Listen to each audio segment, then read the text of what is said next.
to why you're doing what you're doing makes all the difference. Makes all the difference. So the third piece is harness versus hinder your energy. And it's really the most precious commodity we have. You know? I mean, you can hear about how valuable time is or money, but if you don't have energy, it ain't happening. How do we get that energy? Well, How do we get that energy? It's a funny coincidence. Yeah. Because I'm just about to say. Okay, well tell me. Well, what it is to really get clear for yourself what is an energy gainer and what's an energy drainer. Those things that enhance energy. So I want to hear from people. What are some of those things that when you do, they enhance your energy or access you to your natural life force? Lori. Sewing or art?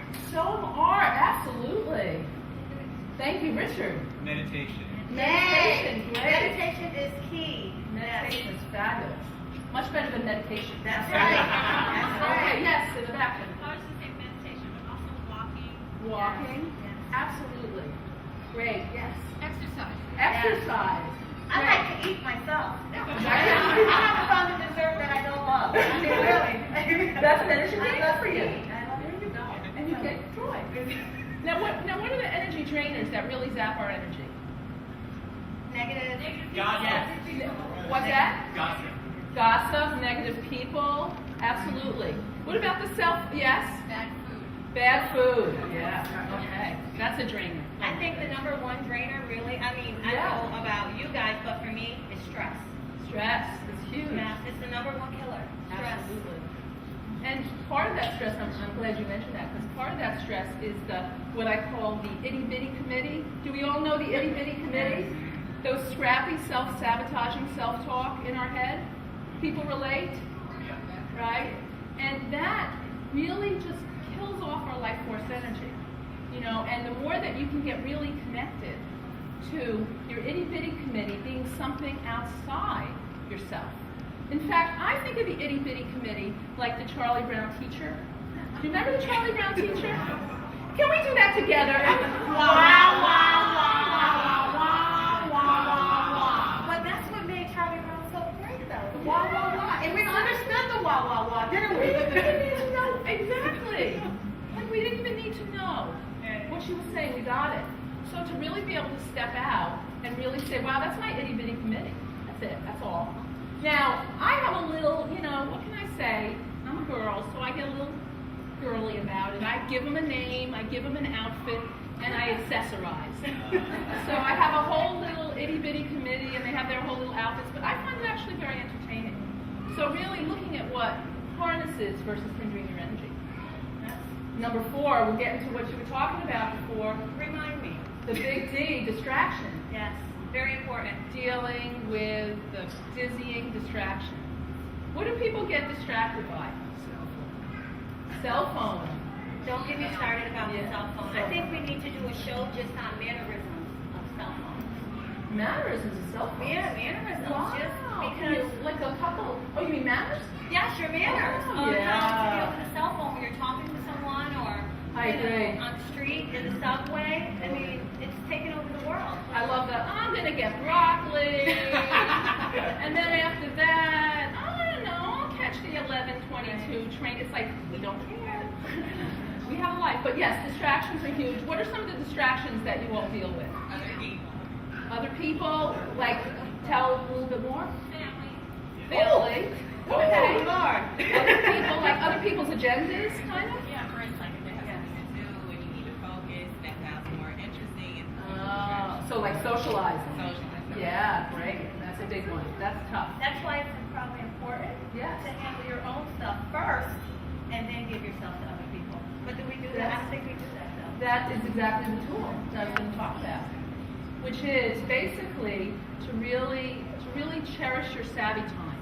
It's the time of the day when you're in the zone. That makes a huge difference. Who here is a morning person? Okay. I'm not like a going like people, you know, I'm not like a Simpsons 5 a.m. I mean I'm not a nice person at 5 a.m. But 7:30 I'm functioning. Who's midday? I'm a midday person. You're midday? Yeah. Great. Yeah, I like my own time in the morning. Yeah. And who's like more like nocturnal, like at night? So what's really important, and like I said, easier said than done, but really important, is to really honor that time to do your most important things. Don't fritter away with distractions. And also, really like uninterrupted time. Really. I mean, how often that you go to do something and you get interrupted? Right? You know, there was this pretty staggering statistic. I call it being nailed by email. Who here gets nailed by email? I think I'm the email queen. Oh my goodness. Yeah. Me too. You gotta be it takes, this is amazing, it takes the brain 64 seconds to recalibrate itself when it's been interrupted by an email. Isn't that amazing? That's not even the time to answer the email or to read it.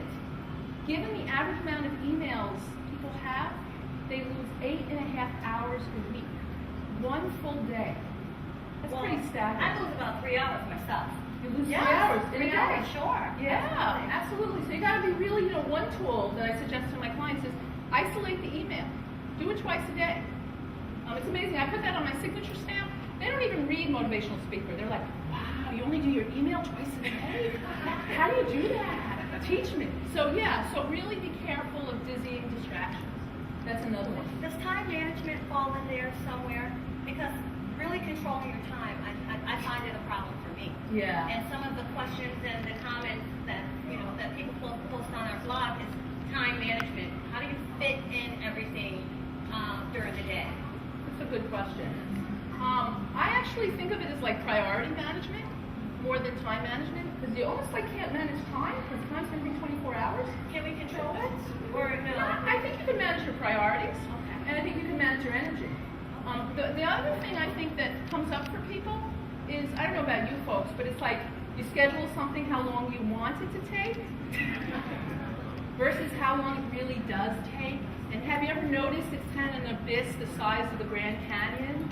You're like, that should take an hour because I want it to. That's just not the way it is.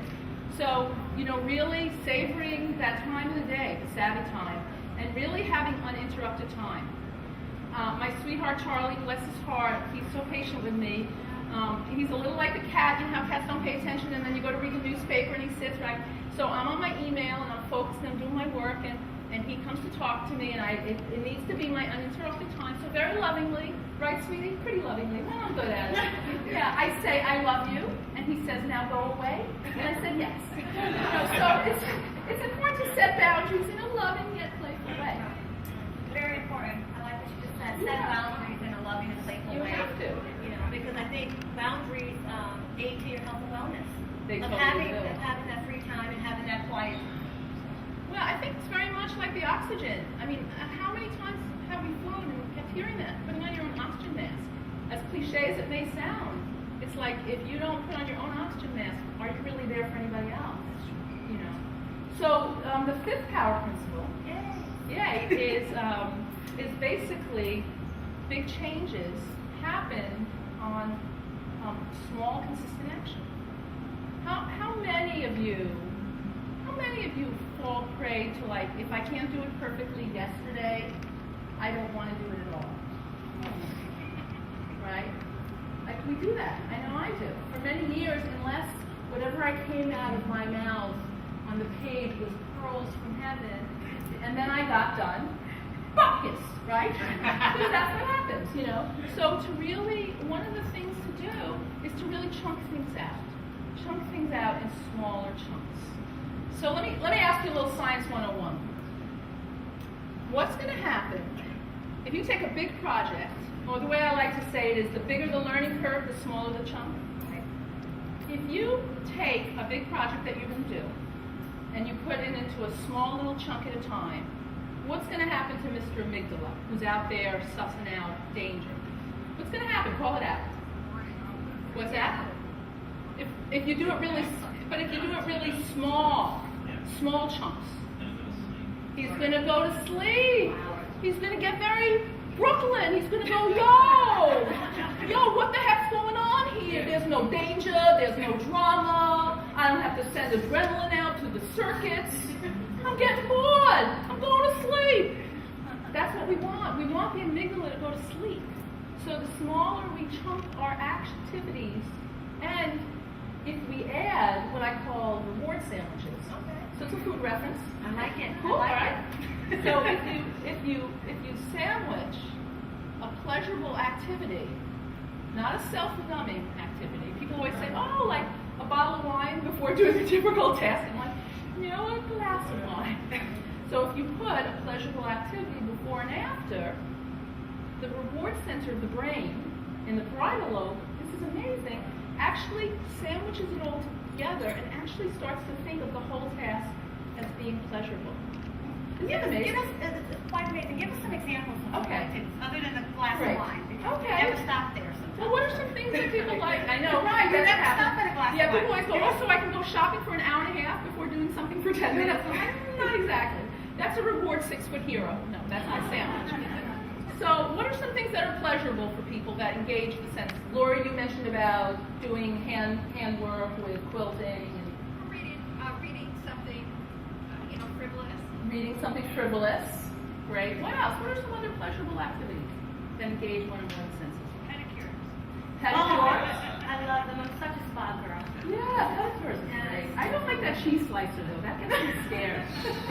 My foot starts feeling like a hunk of yours for cheese. I don't like that. But no, but I do. What are some other pleasurable, Richard? Taking a walk. Taking a walk.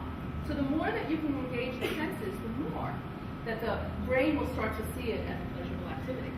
So that's kind of what it is, the 5 power principles.